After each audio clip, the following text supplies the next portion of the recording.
You're listening to the Veterinary Innovation Podcast.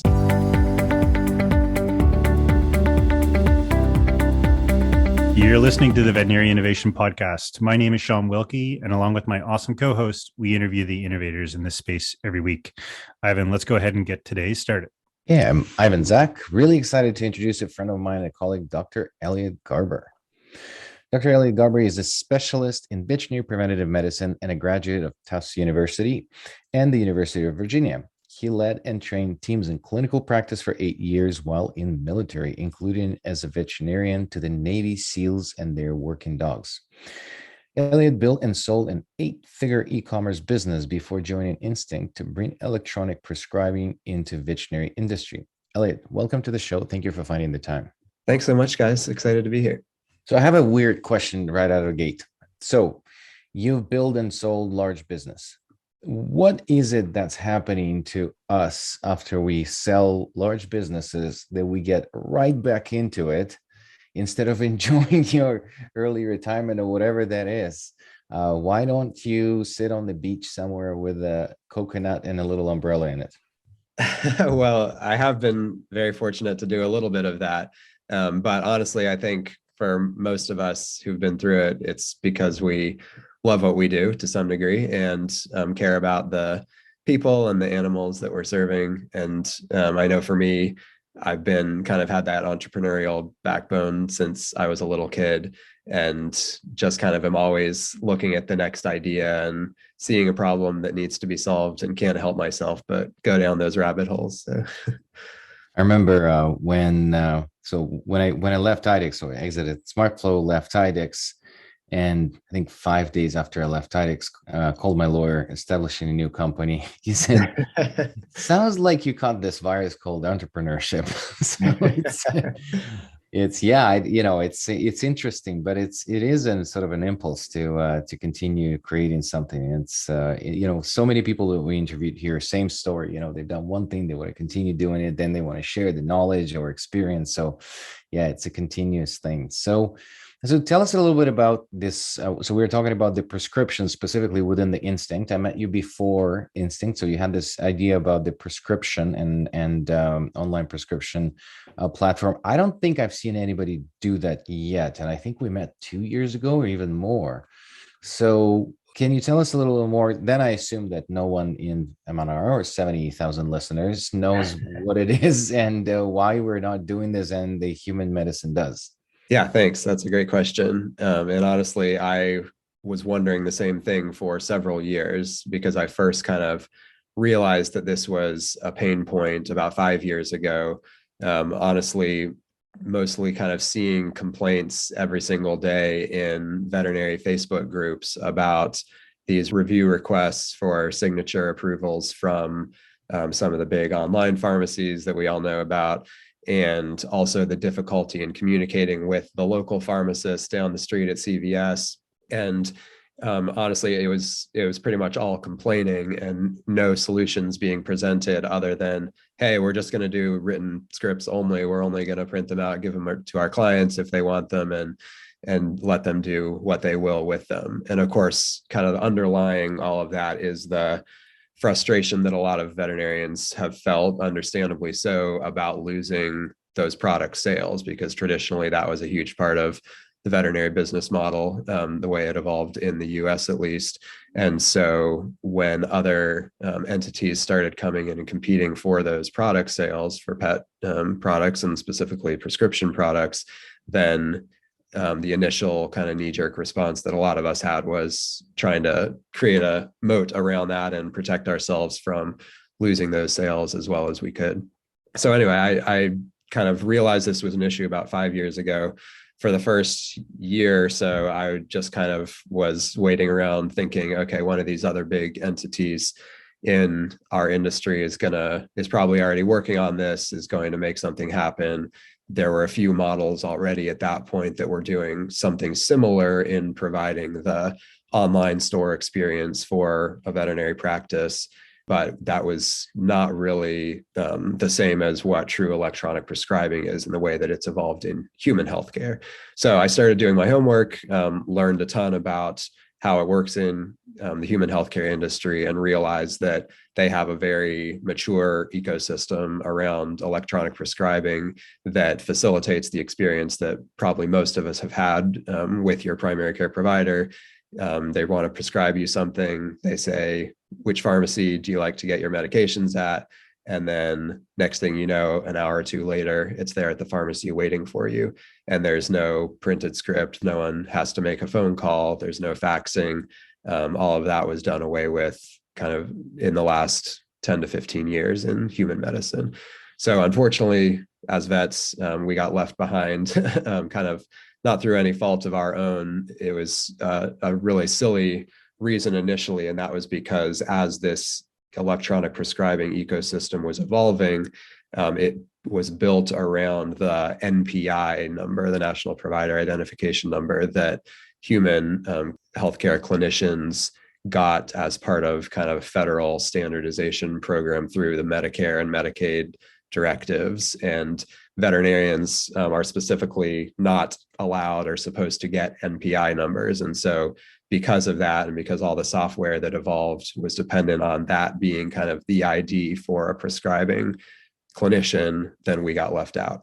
And so now we find ourselves 15 years later, kind of on the outside of this system that otherwise could work really smoothly for a lot of what we wanted. And at the end of the day, provide a much better experience for our clients and their pets who are looking to get the medications they need in a timely way at a good price. And so realize that, hey, I think this is something we can bring into our industry and provide kind of a pharmacy agnostic way for veterinarians and their staff and the clients to send these outside prescriptions wherever they would like.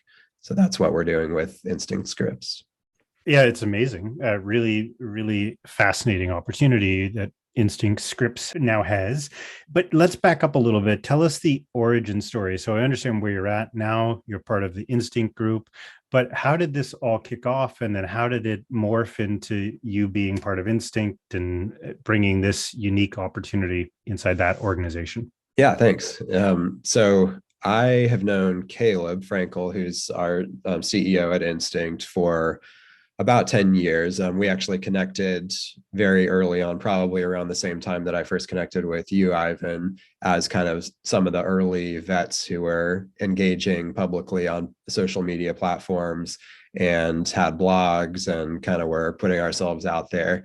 And so that's how Caleb and I connected and ended up getting together with some other kind of similar entrepreneurial tech interested vet friends and stayed in touch over the years. So I had been talking with him about this electronic prescribing project, and he had said, oh yeah, that's something kind of I've been interested in and would love to do with Instinct at some point too.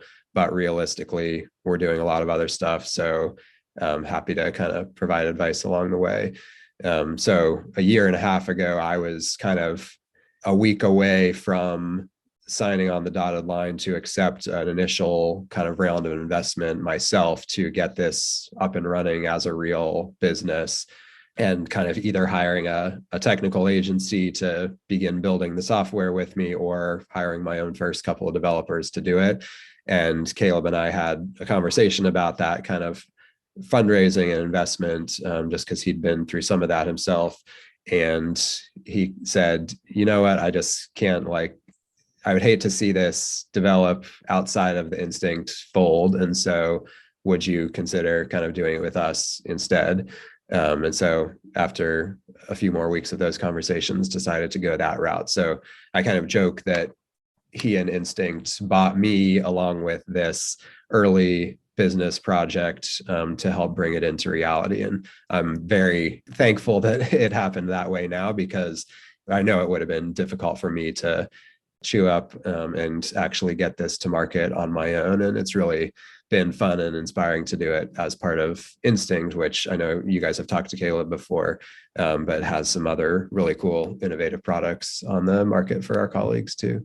Yeah, no, that's brilliant. It's sort of this acqui-hire strategy. I did that. So inside of Galaxy, we have now a product that delivers KPIs to the providers. And it was also, we were hiring someone and then it turned out to be a product. So we actually ended up merging them into us. And it was interesting. It's interesting how you can do, if you're entrepreneurial, you can actually, I don't know what's the structure of your agreement, but if there's another entrepreneur, you can early stage do sort of a stock kind of swap kind of, deals, which benefits everybody. And you're continuously engaged with the owner mindset. I wanted to ask something that I always questioned in the human pharmacy that I'm struggling to find the answer to it. Do you know exactly what's going on behind this sort of the counter, and why it takes a pharmacist 3 hours to put 6 pills into one bottle? Like, is it just in Canada, or what is this magic that they do to fulfill the prescription? They can't just go, here it is, 5 minutes. They go, come back tomorrow. I'm like, what the hell? Well, I'm sure that's not the experience they're aiming to provide. Right. But it's probably some combination of waiting to receive that electronic prescription from your healthcare provider, and then just gets kind of lined up in their system and first come, first serve for whoever was there before me. But I'm just kidding. in there too, have to make like 2 more rounds around the grocery store before the prescription's ready to pick up. So I don't know. In Canada, is way longer than that. Like, you can literally, like, your doctor sends the prescription, you show up, and they're like, "Yeah, it's going to be ready tomorrow." I'm like, "It's 6 pills. Come on." Like, well, actually, that's interesting because Canada is just launching their national e-prescribing system now. It's not fully rolled out. So you may have experienced some of the older style that was dependent on faxes, for example, or some other type of communication that could have held that up. I've actually talked to the authorities, kind of the leaders of that program in Canada too, because we have some pharmacies up there who are interested in this for veterinary medicine. And so, yeah, unfortunately, or maybe better for us, they're still a lot earlier on the human side. Sometimes it feels like they're just launching the medical healthcare system, not just prescription. So, Elliott, help us get caught up. So you've started this company, kind of, then pulled it into Instinct. So where are things at now? Like, you describe this kind of like disparity between human health and veterinary medicine. What are you guys doing to fix it? Where's the product today? Just kind of help us get caught up.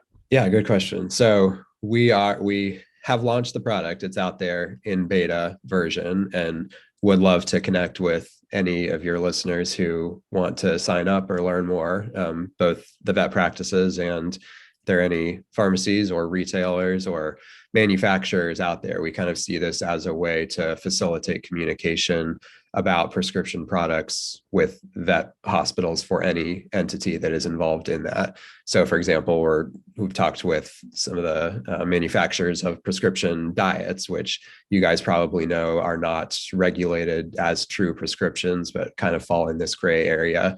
And so, for the most part, the retailers who are selling those and the manufacturers still want a veterinarian directly involved in that decision about using a therapeutic or a prescription diet. So that's another use case for this. But where we are now is we have a number of pharmacies that have signed on with us to receive prescriptions to it. Realistically, we're still just kind of in the early stages. We have quite a few of the kind of middle tier online veterinary pharmacies, the step below the 2 big players of PetMeds and Chewy. But there's a whole bunch of others in the middle here, which do actually an amazing volume of sales of pet prescription products. And they're the ones that unfortunately are still completely dependent on the faxing and the phone calls back to the vet to get approval or to change something about a prescription. And then we've also found there's a lot of demand from compounding pharmacies for this service because they're in a similar position of not having an efficient way to communicate with vet practices about these compounded prescription drugs. And so we are providing that kind of easy way for them to do that. And the real incentive for the veterinary practices for using this is that it's totally free for them. That's number one. And also it kind of brings all of this workflow and communication into a single place rather than having to have your own separate account for every single different pharmacy that your clients happen to want to purchase from. And so that's the kind of ultimate win for everyone in this is that it makes it much more efficient just to have it kind of all in one place. And of course, we're hoping we get to see some network effects as that grows, because it is kind of a chicken and egg issue of you have to have both sides of this marketplace working in order to bring these people together. So. Yeah, that makes sense. So if I understood you correctly, you mentioned that there's some competitors to Chewy and the online pharmacies, but you are working with the physical pharmacies as well, not just online, right? That's the whole point. Yes. Yeah. So some of our early partners are kind of small, local, regional compounding pharmacies, which I was surprised to learn that some of them do more volume in veterinary scripts than they do in human scripts, even though they Really? are marketing Wow. themselves as kind of a veterinary pharmacy in any way.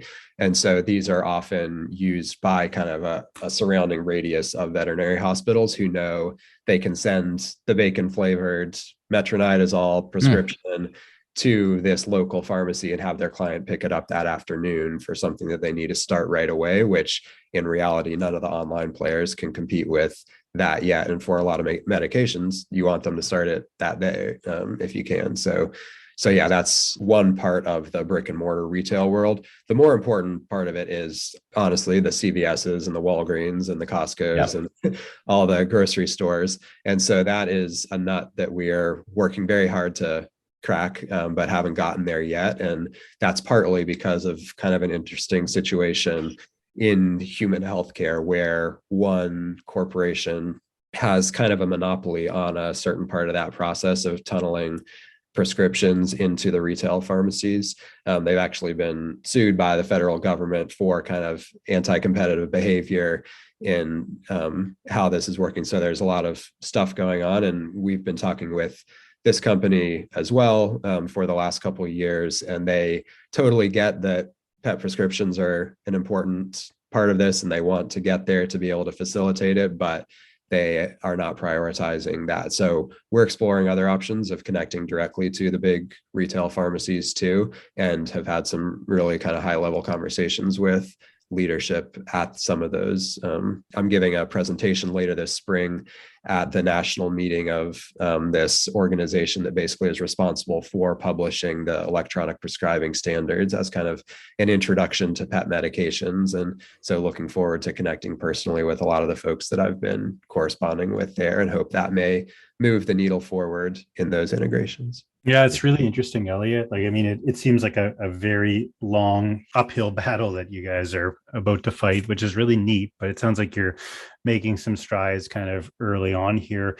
Help our listeners understand kind of what's in it for the veterinarian and what's in it for the pet parent. What's the experience like in beta of this application? Try to maybe help paint an audible picture for our audience. Yeah, sure. So the beta version that's out there right now is a web application, lives in your Chrome browser, and basically it is replacing the printed script or the fax. And so it's a little bit more efficient and a little bit easier than those methods, but it's not all the way there of where we want to be. So basically, technician at a vet practice goes in, inputs the client and the patient information, and then that's stored in the platform. Then for the next time they have a script, you choose which medication you're gonna prescribe. We have a amazing built-in dosing calculator and the Plums veterinary formulary built in, so you can pull up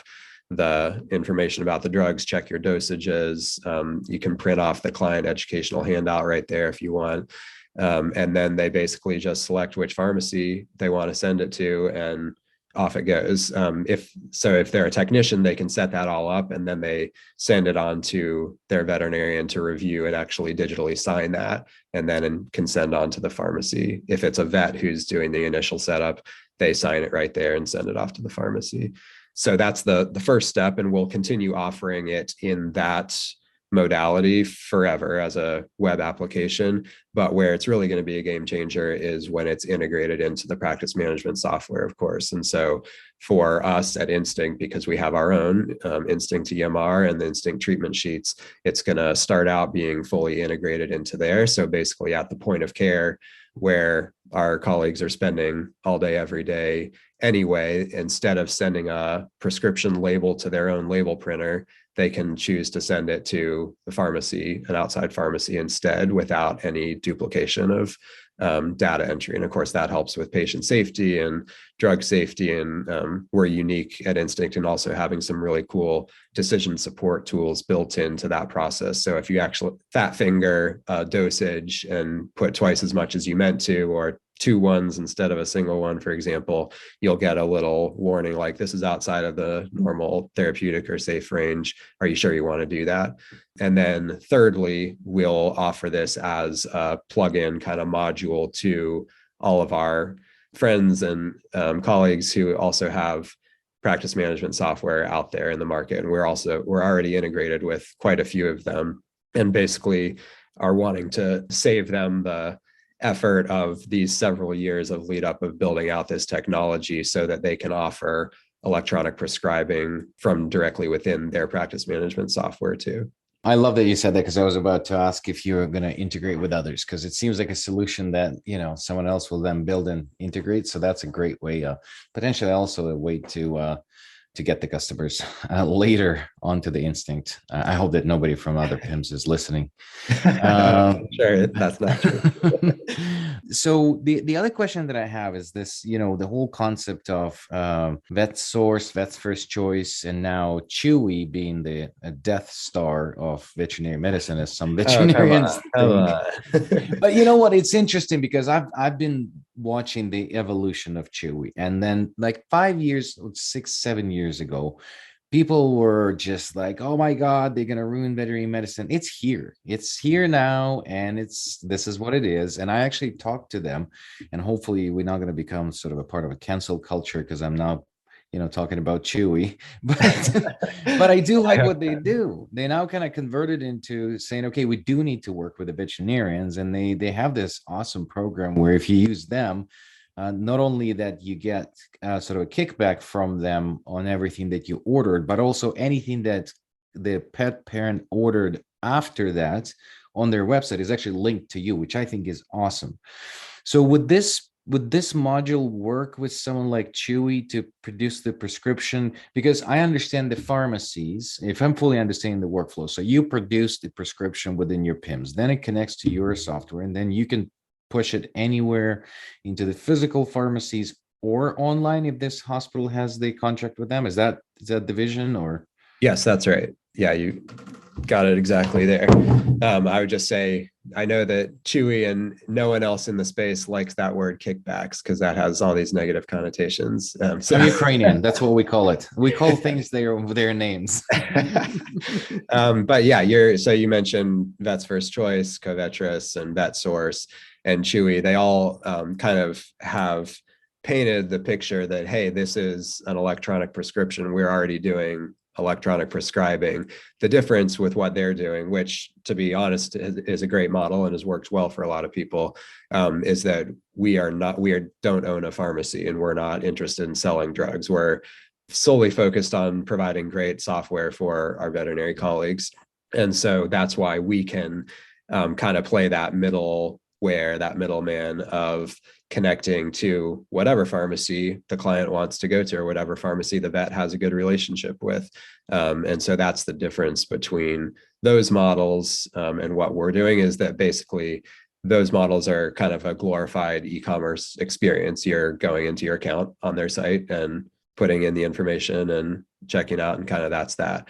Our software is more kind of in the background, sending the script to any number of different places. And maybe some of them, yeah, like you said, end up with pharmacies like those that are already out there doing this in a different way. Elliott, it's super interesting, and I'm like very keen to kind of follow your progress and kind of your strategy on kind of getting this into the market. I think it's something that veterinary medicine needs. So, thanks for joining us. We like to end every episode in the same way, so we've got a couple questions for you. First is a book, a TED Talk, something that you found inspiring along your path, which has been a very interesting one, kind of in your time in veterinary medicine so far.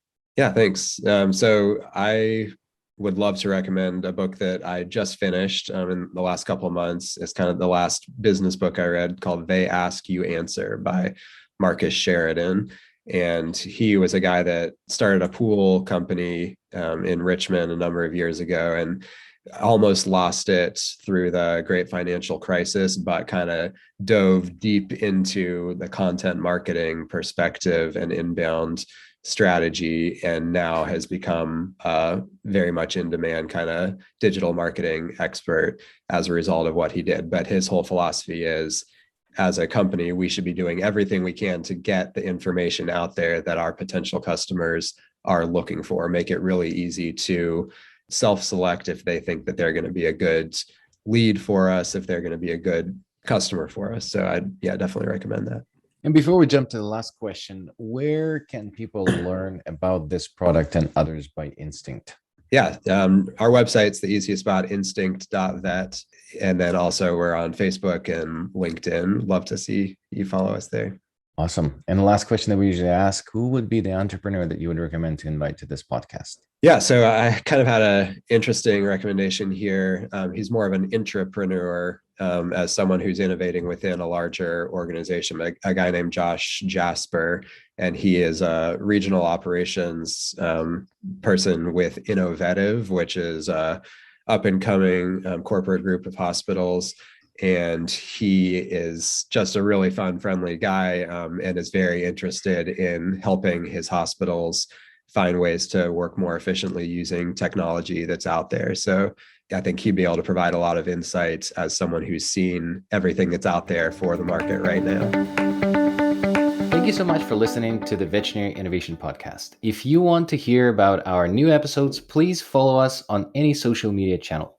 Also, you can check out our website at veterinaryinnovationpodcast.com. See you next week.